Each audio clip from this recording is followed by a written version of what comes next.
आदिवासी हे नाव घेतलं की आपल्या डोळ्यासमोर उभा राहतो तो जंगलात राहणारा, साधी जीवनशैली जगणारा आणि निसर्गाचं पूजन करणारा समाज. परंतु आदिवासी समाजाची ओळख फक्त एवढीच नाही. भारतीय इतिहासात या समाजाचं योगदान कधीही विसरता येणार नाही.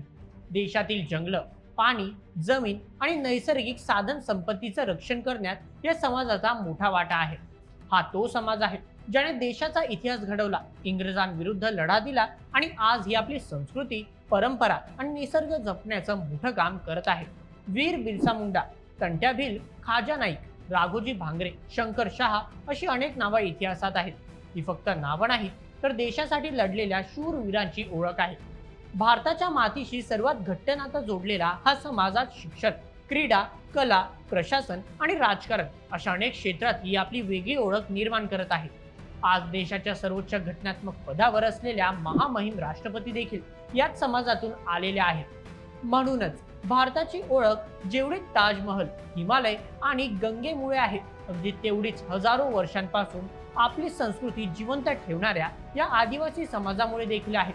तर चला, या समाजाची संस्कृती, परंपरा, इतिहास आणि देशाच्या उभारणीत या समाजाचं महत्त्वपूर्ण योगदान हे सर्व काही अगदी सविस्तर पद्धतीने जाणून घेऊया आजच्या या व्हिडिओमध्ये. आजच्या बातमीचे लेखक आहे मेहुल मराठे. तर मित्रांनो, सर्वात आधी समजून घेऊया की आदिवासी या शब्दाचा अर्थ नेमका काय होतो. आदी म्हणजे सुरुवातीपासून आणि वासी म्हणजे राहणारा. म्हणजेच एखाद्या प्रदेशात प्राचीन काळापासून राहणाऱ्या समाजाला आदिवासी असं म्हटलं जातं. भारतात आज शेकडो आदिवासी जमाती आहेत आणि प्रत्येक जमातीची भाषा, संस्कृती, परंपरा, पोशाख, सण आणि राहणीमान वेगळं आहे. परंतु या सर्वांना जोडणारी एकच गोष्ट आहे, ती म्हणजे निसर्गाशी असलेलं अतूट नातं. भारतातील आदिवासी समाजाचा इतिहास हजारो वर्षांपूर्वीचा मानला जातो. जंगल, डोंगर, नद्या आणि निसर्गाच्या सानिध्यात राहून त्यांनी स्वतःची वेगळी संस्कृती निर्माण केली. झाडं, पाणी, पर्वत आणि पृथ्वी यांना त्यांनी नेहमीच पूजनीय मानलं. म्हणूनच आज पर्यावरण संवर्धनाची चर्चा होत असताना आदिवासी समाज अनेक वर्षांपासून प्रत्यक्षात ते काम करत आला आहे. भारतात आज 700 अधिक अनुसूचित आदिवासी जमाती आहेत.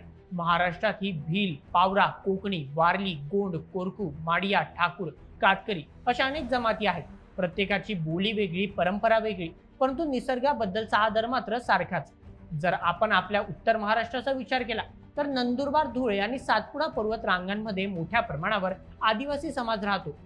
नंदुरबार जिल्ह्यातील अक्कलकुवा, धडगाव, तळोदा, शहादा आणि नवापूर या भागांमध्ये भील, पावरा आणि इतर अनेक जमाती आजही आपली संस्कृती जपत आहेत. भगोरियासारखे पारंपरिक उत्सव, लोकनृत्य, ढोल ताशांचा नाद, पारंपरिक वेशभूषा आणि लोककला ही या भागाची खास ओळख आहे. आदिवासी समाजाचं जीवन नेहमीच निसर्गाभोवती फिरत आलं आहे. शेती, जंगलातील उपलब्ध साधनं, बांबू, मध, औषधी वनस्पती आणि लहान मोठे वन उत्पादने यावर अनेक कुटुंबांचा उदरनिर्वाह चालतो. अनेक पारंपरिक औषधांबद्दलचं ज्ञान आजही या समाजाकडे आहे. आधुनिक विज्ञानालाही या ज्ञानाचा अभ्यास करावा लागतो. इतकी ही परंपरा समृद्ध आहे. मात्र काळ बदलत गेला तसं अनेक आव्हानंही समोर आली.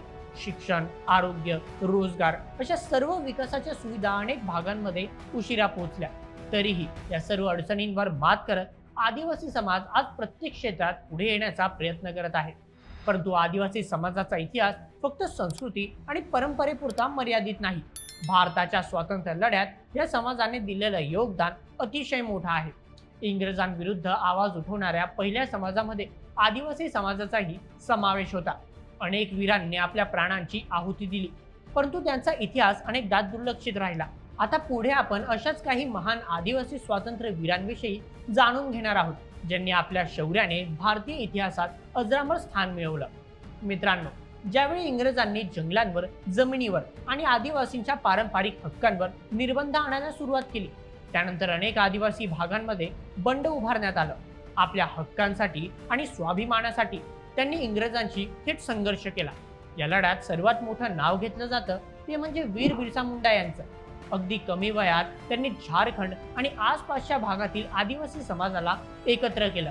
इंग्रजांच्या अन्यायाविरुद्ध त्यांनी मोठं आंदोलन उभारलं.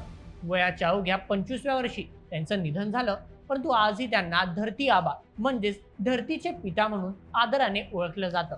याचबरोबर उलगालून क्रांतीच्या संदर्भातही बिरसा मुंडा यांचे नाव अत्यंत आदराने घेतले जाते. कारण त्या क्रांतिकारी विचारधारेत त्यांनी आदिवासी स्वाभिमान आणि स्वातंत्र्याची ज्योत पेटवली होती. तंट्या भील यांना अनेक जण भारतीय रॉबिनहुड म्हणून ओळखतात. इंग्रजांकडून लुटलेलं धन त्यांनी गरजू लोकांपर्यंत पोहोचवलं आणि इंग्रजांविरुद्ध सतत लढा दिला. त्यामुळेच ते आजही आदिवासी समाजासाठी प्रेरणास्थान आहेत. याचबरोबर खाजा नाईक, राघोजी भांगरे, शंकर शहा आणि रघुनाथ शहा तसेच गोविंद गुरु यांसारख्या अनेक वीरांनी आपल्या समाजासाठी आणि देशासाठी बलिदान दिलं. त्यांच्या शौर्यामुळे इंग्रजांना अनेक भागांमध्ये मोठा विरोध सहन करावा लागला. फक्त महाराष्ट्रातच नाही तर देशभरातील अनेक आदिवासी समाजांनी स्वातंत्र्य लढ्यात आपलं योगदान दिलं. संथाळ बंड, मुंडा आंदोलन, भील उठाव अशा अनेक चळवळींनी इंग्रजांविरुद्ध मोठा संघर्ष उभा केला. इतिहासाच्या पुस्तकांमध्ये या घटनांना कदाचित कमी जागा मिळाली असेल, परंतु भारतीय स्वातंत्र्य लढ्यात त्यांचं महत्त्व कधीही कमी होऊ शकत नाही. म्हणूनच आज जेव्हा आपण स्वातंत्र्याचा आनंद घेतो तेव्हा या शूर आदिवासी वीरांचं योगदानही तेवढ्याच अभिमानाने आठवणं गरजेचं आहे. कारण त्यांनी केवळ आपल्या समाजासाठी नाही तर संपूर्ण देशाच्या स्वाभिमानासाठी लढा दिला होता. परंतु स्वातंत्र्यानंतर आदिवासी समाजाचा प्रवास कसा राहिला? आज त्यांची परिस्थिती काय आहे? शिक्षण, आरोग्य, रोजगार, राजकारण आणि देशाच्या विकासात त्यांचं योगदान किती वाढलं आहे? तर याविषयी सविस्तर जाणून घेऊया मित्रांनो. स्वातंत्र्यानंतर आदिवासी समाजाच्या विकासासाठी अनेक योजना आणि कायदे करण्यात आले. शिक्षण, आरोग्य, रोजगार, वनहक्क यांसारख्या क्षेत्रात सरकारकडून विविध उपक्रम राबवले जात आहेत. तरीही आजही अनेक दुर्गम भागांमध्ये शिक्षण, आरोग्य सेवा, रस्ते, पिण्याचं पाणी आणि रोजगार यांसारख्या मूलभूत सुविधांसाठी अनेक आदिवासी बांधव संघर्ष करताना दिसतात. मात्र या सर्व अडचणींवर मात करत आदिवासी समाज आज प्रत्येक क्षेत्रात आपली वेगळी ओळख निर्माण करत आहे. राजकारण, प्रशासन, क्रीडा, शिक्षण, कला आणि सामाजिक क्षेत्रात अनेक आदिवासी व्यक्ती देशाचं नाव उज्ज्वल करत आहेत. आज देशाच्या सर्वोच्च घटनात्मक पदावर असलेल्या महामहिम राष्ट्रपती द्रौपदी मुर्मू याही आदिवासी समाजातूनच पुढे आलेल्या आहेत.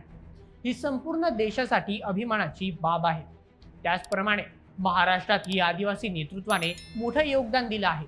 नंदुरबारचे आमदार डॉक्टर विजयकुमार गावित, अक्कलकुवा मतदारसंघाचे माजी आमदार केसी पाडवी, विद्यमान आमदार आमशा पाडवी, आमदार मंजुळा गावित तसेच नंदुरबारच्या माजी खासदार डॉक्टर हिना गावित आणि विद्यमान खासदार तसेच आदिवासी समाजाचे अभ्यासू नेते ॲडव्होकेट गोवाल पाडवी यांनी लोकप्रतिनिधी म्हणून समाजाच्या प्रश्नांचा वाचा फोडली आहे. प्रशासन क्षेत्रात ही आदिवासी समाजाने आपली छाप उमटवली असून आदिवासी कलेक्टर डॉक्टर राजेंद्र भारुड यांसारख्या अधिकाऱ्यांनी आपल्या कार्यातून समाजाला प्रेरणा दिली आहे. बदलत्या काळानुसार आधुनिकतेचा स्वीकार करत असताना आपल्या परंपरा जपण्याचा आदिवासी समाजाचा प्रयत्न खरंच प्रेरणादायी आहे. म्हणूनच जागतिक आदिवासी दिन हा फक्त शुभेच्छा देण्याचा दिवस नाही तर आदिवासी समाजाचा इतिहास, त्याग, संस्कृती आणि देशासाठीचं योगदान लक्षात ठेवण्याचा दिवस आहे. कारण कोणत्याही समाजाची खरी ओळख त्यांचं संपत्ती नाही तर त्यांच्या संस्कृतीने, इतिहासाने आणि मूल्यांनी ठरत असते. म्हणूनच आदिवासी समाजाने हजारो वर्षांपासून जपलेली निसर्ग प्रेमाची शिकवण, एकतेची भावना आणि संघर्षाची प्रेरणा ही प्रत्येक भारतीयासाठी अभिमानाची गोष्ट आहे. तर मित्रांनो, आदिवासी समाजाच्या योगदानाबद्दलची ही माहिती तुम्हाला याआधी माहिती होती का? तुमचं मत आम्हाला कमेंटमध्ये नक्की कळवा आणि अशाच व्हिडिओसाठी सबस्क्राईब करा बोल एमएच आपल्या यूट्यूब चॅनलला. धन्यवाद.